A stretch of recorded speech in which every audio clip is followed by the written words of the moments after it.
free Black communities in which they defined what it meant to be an American, even when the law and the government did not see them as such. One of the first free Black communities in New York is Seneca Village.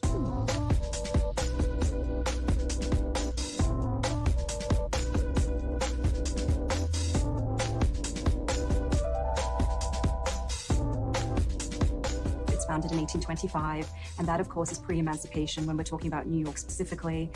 Slavery ends in New York in 1827. So a group of African Americans who were affiliated with the African Methodist Episcopal Zion Church, they were the first to buy property in this area that became known as Seneca Village.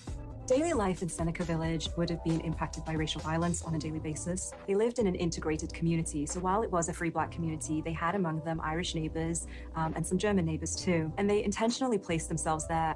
Seneca Village comprised approximately 70 buildings. There was 3 churches.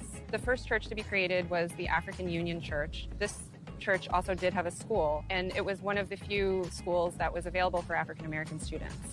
So it helps us understand Seneca Village as a place where community and church and education was very important. I would say one of the more famous residents, if you will, was Albro Lyons. He actually lived in Lower Manhattan during the draft riots.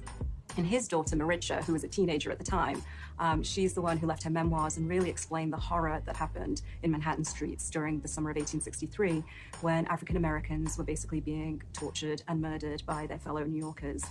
In 1855, when the city starts thinking about a public space that will be called Central Park, they decide that Seneca Village has no value and said we would have more value if we became a public space, and we will call that public space Central Park. Of course, it really had nothing to do with that community or upholding what that community stood for. You know, it was about 800 acres of land, and while it was not the first example of the use of eminent domain, it was certainly a prominent example. But it is certain that, you know, the creation of the park did really disrupt the development of what was one of the city's most important African American communities.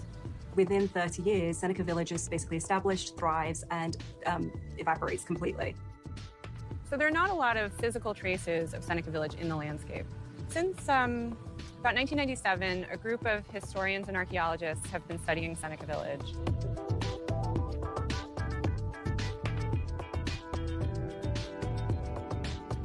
You know, we found more portraits and illustrations, and we found a map that actually had the names of individuals that we didn't know was in our collection that helped us to understand, oh, this is why these people are there. And then from there, those names on the map, we could connect to the census records, and then we could find out for sure that these were actually Black folk and white folk, and they actually owned their property. They weren't squatters, and so it was just telling a different kind of story. They found such magical things that I think tell a story of a really dignified, thriving African-American community. It's through their efforts that we know so much more about Seneca Village.